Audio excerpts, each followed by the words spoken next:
মাহে রমজানের এই বরকতময় সময়ে আপনারা আলোকিত জ্ঞানী দেখছেন। প্রচণ্ড গরমের ভেতরে আমরা বদরের প্রান্তরে আছি। আমার পেছনে যে দেখতে পাচ্ছেন এটা হচ্ছে বদরের প্রান্তর।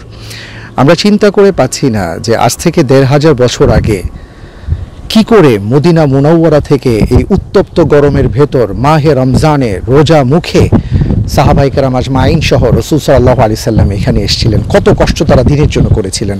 আল্লাহু আকবার। বদর যুদ্ধ সম্পর্কে নিচের কোন কথাটি সঠিক নয়?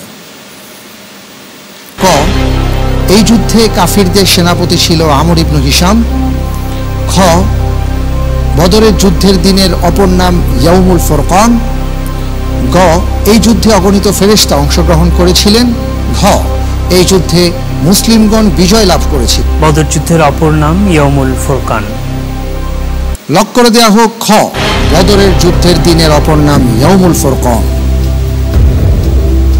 আপনি যে উত্তরটি দিয়েছেন আপনার উত্তরটি সঠিক হয়নি। উত্তর হচ্ছে এই যুদ্ধে অগণিত ফেরেশতা অংশগ্রহণ করেছিলেন, এই কথাটি সঠিক নয়।